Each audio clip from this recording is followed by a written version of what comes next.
Mm. Mm. Thank you, Judy. Thank you. Beautiful.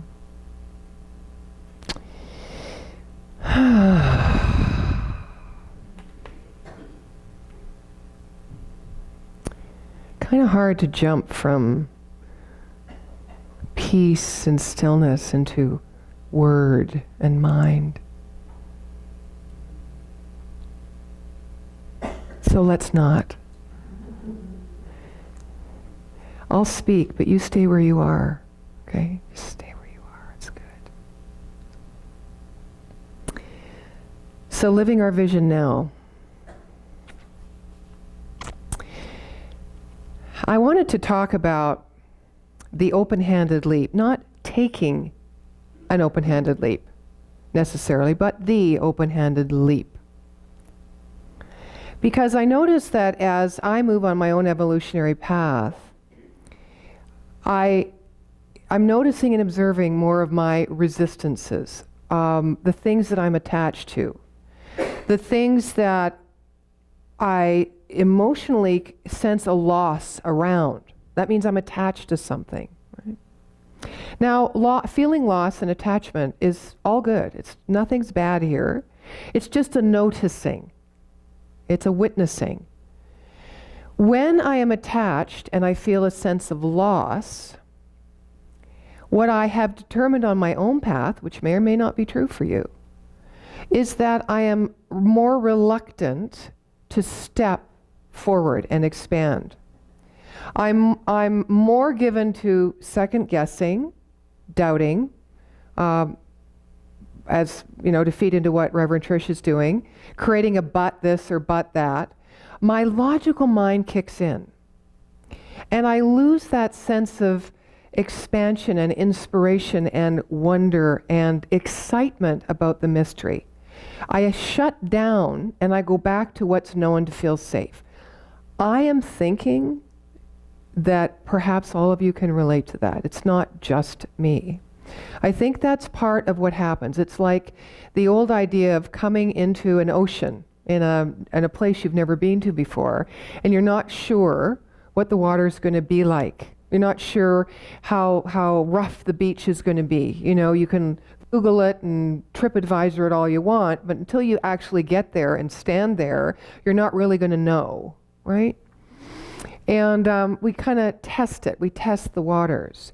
And that's our nature as we move into the unknown. So I wanted to talk about the open-handed leap, because just by those words, it either makes you go, or it makes you go, free. You know, and maybe a bit of both. So I begin this discussion with asking you this question: where are you tethered? You know, we talk in metaphysics that everything is energy. It is. I mean, the world knows that, basically. But we don't actually act as if it is. That we are just a body of energy, a form, a coat. What do they call it? I don't want to use that horrible concept like a skin bag, so I won't. But, you know, it's like, you know, we pull something on and then we walk, this energy of life walks around in this form, right? But when we want to expand that energy, our mind is like a suit of clothes or a suit of armor. It keeps us limited and holds us back from allowing our energy to naturally flow and expand. Save the ways in which we decide and determine are okay. Based on what? Our ego's need for attention, acceptance, for us to feel safe, for us to feel secure, for us to be loved, for us to get what we need to get ahead. All those reasons and more. So where are we tethered in our life, where we are in the swirlingness of the condition and the details and the effects of the experience that we are having, rather than tethered in the power of the principle working through us? Because wherever we're tethered, wherever we're attached, whatever it is we can observe as the reasons for holding us back, A, we need to know there's probably deeper reasons than what we are acknowledging. And B, wherever that is, means that we are not tethering into the power of the creative intelligence within us. It's that simple. That simple. Now, we can be one with what's going on. Oh yes, let's do that. Let's be right in the experience. Let's breathe it and live it and drink it in and really experience it. Let's be fully present in what's ever happening in our life. And, this isn't an either or, and let us be tethered in the knowing that this thing we call life, this thing we call intelligent and creative and infinite, is the source within us from which we draw every breath, from which we draw every idea, from which we can open our heart and expand it and risk things that we formerly thought we couldn't risk, and then have the experience of, oh my, this is fabulous. Right? Are you burying yourself in the condition of life, or are you lifting yourself into the energy of freedom through activating that principle within you? From drawing your source and your supply from within you. Now, to come open-handed towards someone, towards a situation, whether it even be a brainstorming session or a board meeting, whatever it is, means without an agenda. It means without condition. And therefore it means that we are staying in the presence, not just the present moment, being alert and not thinking into the future or worrying about the past. It means being here now and being tethered to the presence of all life. Open-handed. We come open-handed. It means we are calling up within ourselves the field of pure potentiality, within which are all answers, are all solutions that will help us to, and support us in expanding our own potential. We are allowing the potential, the energy of the potential to be activated to represent our highest and best.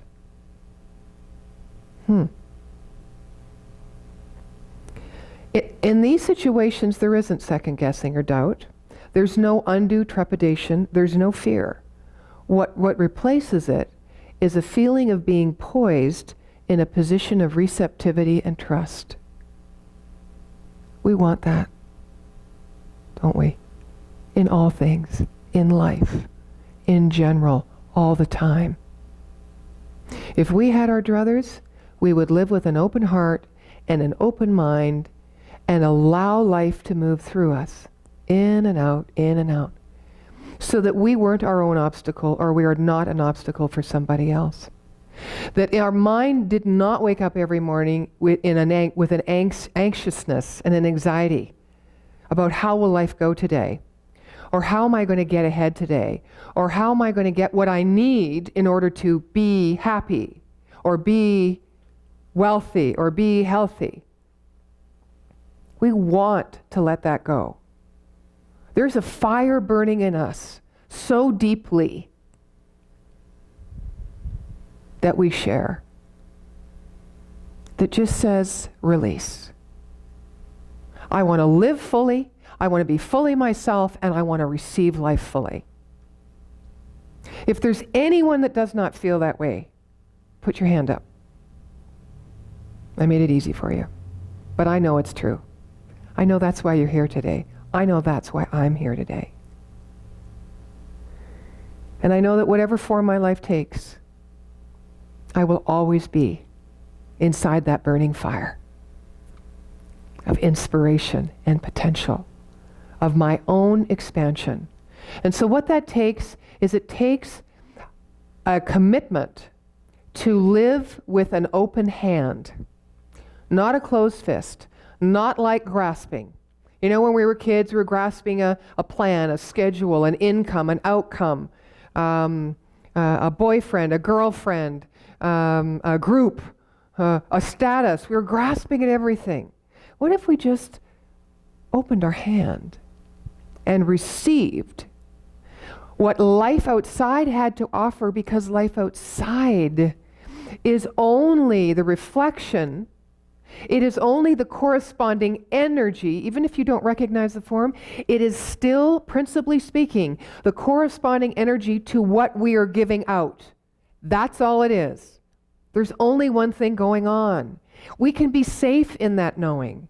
We can be safe and secure in using these principles in our life, these invisible principles of life that are all about energy.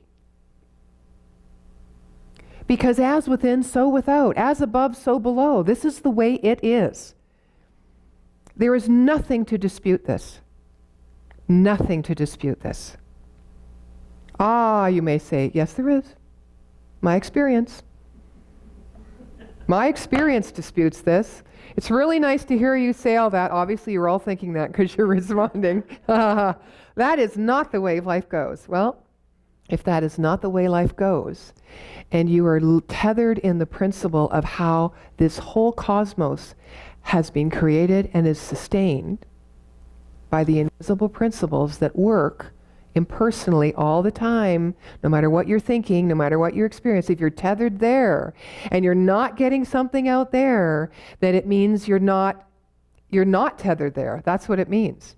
You're tethered in the effect. You have given your power over to the getting and the effect, and you are moving your life in a one-dimensional or three-dimensional plane of the physical world, and that's what you believe it has power, and that's where you've given your power.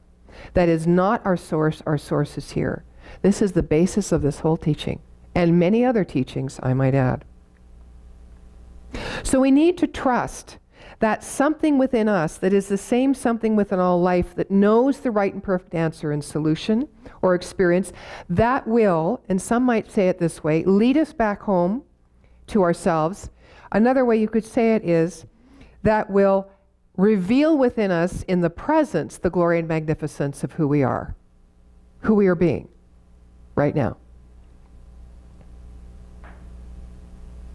Someone once said to me, I want to live to remember my buttons so that I can be the one to push them for myself rather than having someone else push them and going, oh, surprise, what was that? Because we don't recognize that the cause of that whole thing came from within. We just immediately focus without. Right? Loving with an open hand. You know the story about a compassionate person who sees a butterfly struggling to free itself from its cocoon. This is not the Reverend Doug's story with the fuzzy bum. This is another one. And the compassionate person wants to help. So the person very gently loosens the filaments to form an opening so that the butterfly can be freed, and the butterfly emerges from the cocoon and flutters about but couldn't fly.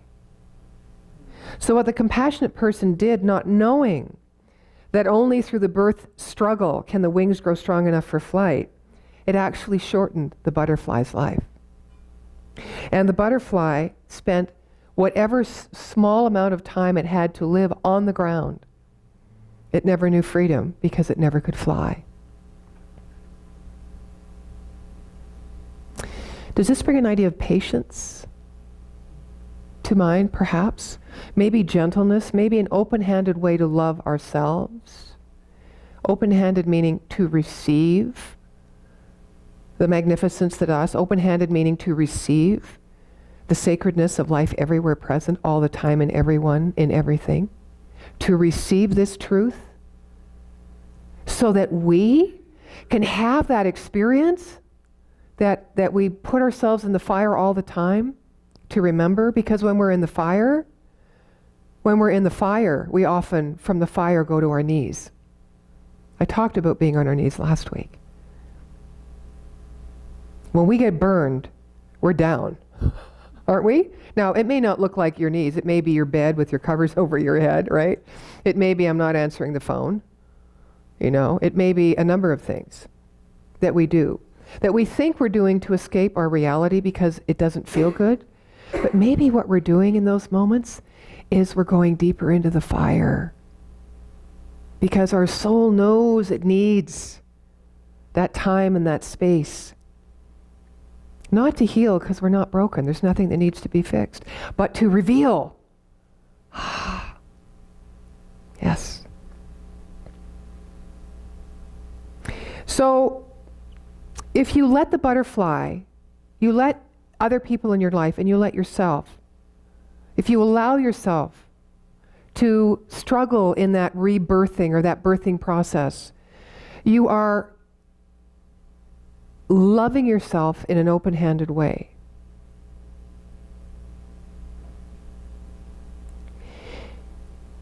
Don't try to fix the struggle. It's not broken. Your soul has called it forward so that you can fly, so that you can grow into your potential. Don't get tethered in ideas and concepts that other people have or that the world has about your particular struggle or situation. Let that go. Let that go. Let's go back to this idea of compassion and open-handed loving for a moment. It comes to us very slowly, and especially when we see someone we love. It's easier to talk and explore this idea when we talk about another person, so we'll do that for the moment. When we see someone we love going through horrific pain, through injustice, through betrayal, through a physical trauma, mental crisis, very hard to watch that. You want to do something about it, don't you? You want to make that person feel better. Well, we can for a moment. We can for a moment, but it's like taking a filament out of the cocoon in a way. We can be kind, but we have to make sure our kindness and compassion doesn't strip from them the struggle that they need to discover within them the truth of the life, of the potential, of the wholeness, of the magnificence and the power and the wisdom and the love within them. We must not do that. We do it often because we respond with our heart. We're connected to everybody. We don't like feeling bad ourselves, so we know we don't want someone else to feel bad. If we can hold the space for someone else when they're feeling bad, or they're feeling sad, or they're feeling angry, or they're in their dark moments, what we're saying to those people is we're not being not compassionate. We are being so compassionate because we are knowing for them. We are trusting them. We are saying, I trust you. You will find your way out of that cocoon. And you are on the absolute right and perfect path to that. I don't need to lay my judgment on it, and I don't need my need to feel good, make a difference, or be comfortable in your presence to get in your way of what you need to grow. That is open-handed loving. Yes. Open hands. And while that's going on, you're receiving. You're receiving. What are you receiving? The truth that you know about them within you. And all is good and all is well. Where are you tethered? Wow. And it's hard. I mean, I'm in service. I've spent my whole life in service. And I have watched myself, as I'm sure you have, pull my own neediness out of being in service, right? And it doesn't mean I'm separate. We're all one, but at the same time, we do have a responsibility to our brother. But be really clear on what that responsibility is, because either you're going to be for life or you're going to be against life, based on your own personal experiences and your own personal needs in the moment. So we can limit and injure by the kindest acts of protecting.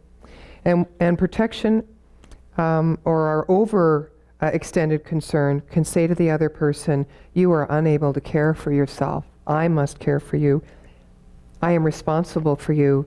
And here's the real clincher, because you are mine. No. So I want to just move on quickly here to the leap part. My esteemed colleague, Dr. Arlene Bump, right now in Florida, is giving a talk called Look Before You Leap. And I thought that was quite funny because I was talking to her yesterday, and this is open-handed leap. We're both Sagittarians, and we have lots of stuff in common. So she said, send me your notes. And I said, no. No. Just because you've been doing this 25 years longer than me, you don't get to borrow my notes. Do it yourself.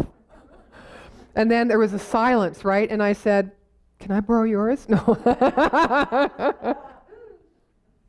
Oh my gosh.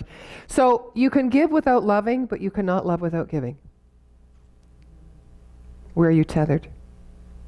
Look before you leap. Of course, leap means, what does leap mean? What does look before you leap mean? It means really think carefully before you act. Now, I want you to think really carefully, and you should know what you're getting yourself into before you commit, right? Think of all the consequences before you act. Well, if that's not a recipe to come at life like this, I don't know what is.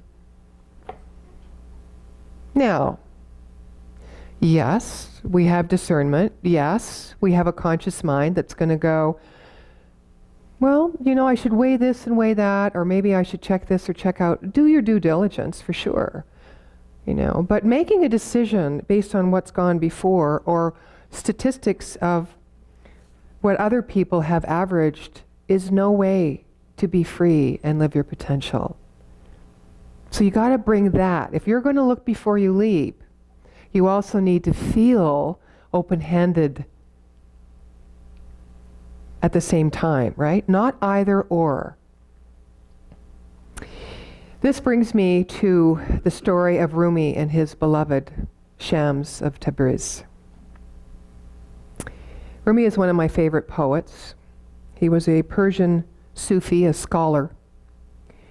He grew up very advantaged, and after many years of study and being a master at about 50 different things, exceeded his esteemed father and became the dean of the college, and he ruled over tens of thousands of people because he knew the ways of the Sufi. Everyone revered him. He was wealthy. He was comfortable. He could have stayed in that position for the rest of his life.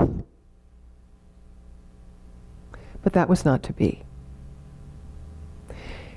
Because he wasn't struggling in his cocoon.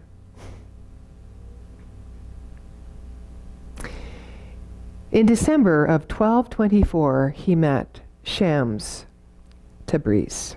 Now, Shams was a wandering Sufi. He was clothed in a black felt. He was 60 years old. And Shams was just out there looking for that one disciple that he could give his burning fire of knowledge to. He begged God, he prayed to God to give him one person, one man.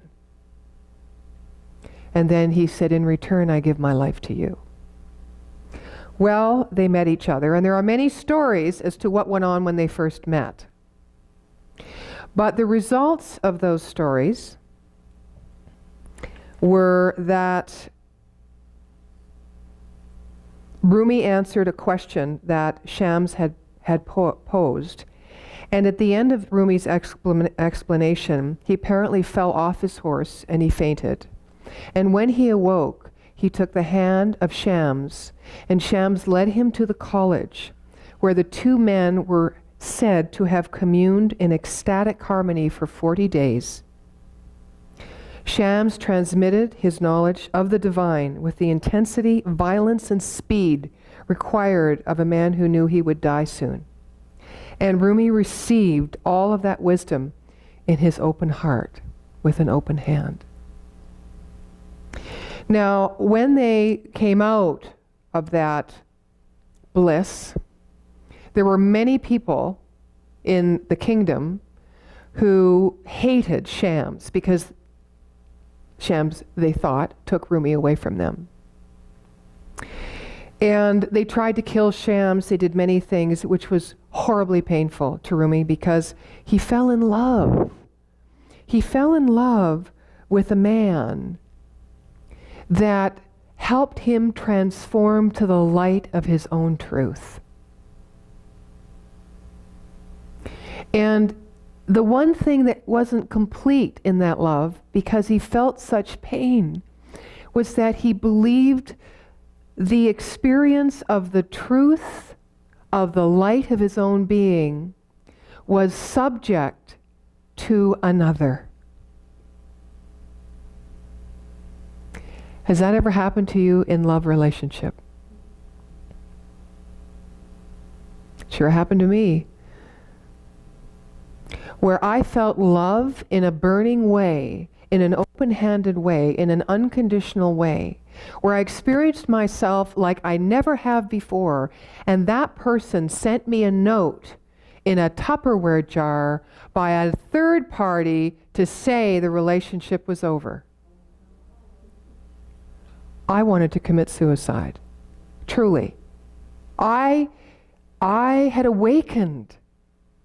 I was drinking from love for the first time in my life that I believed was real, and it was taken away from me. Okay. How is that story true?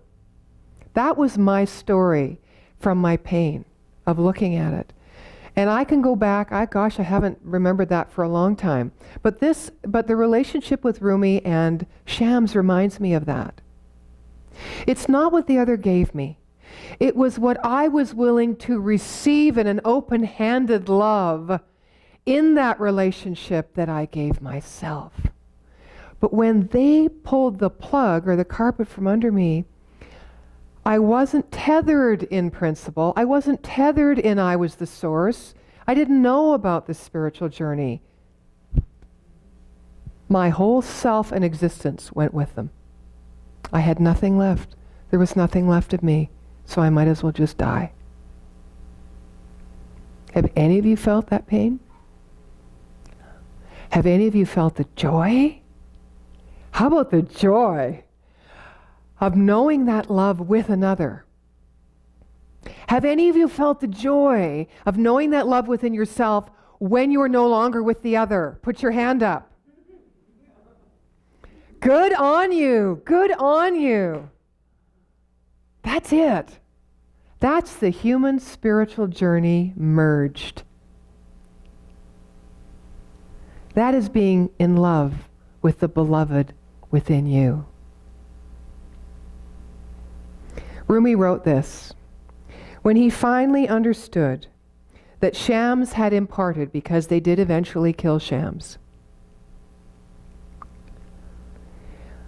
when he knew that Shams had imparted all that he had, and that he was cleansed in the fire of his own agony and loss, he understood that he had been redeemed in the light of divine love. And this is what he wrote: love is an infinite sea whose skies are a bubble of foam. Without love, nothing in the world would have life.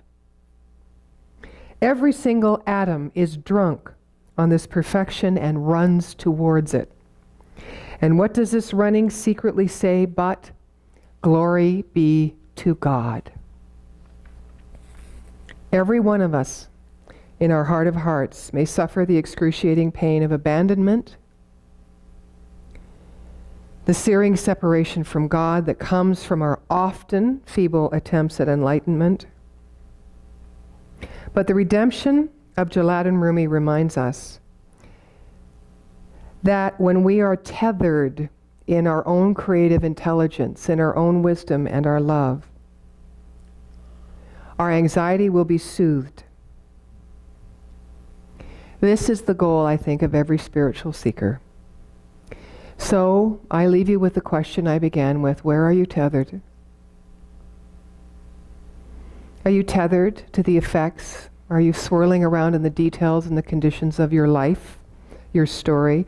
Or are you tethered in the power of the principle working through you?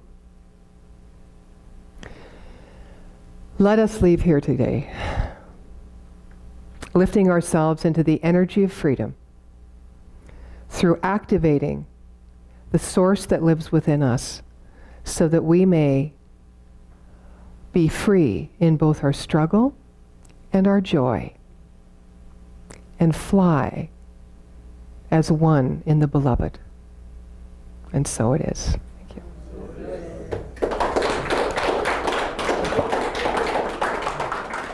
Judy.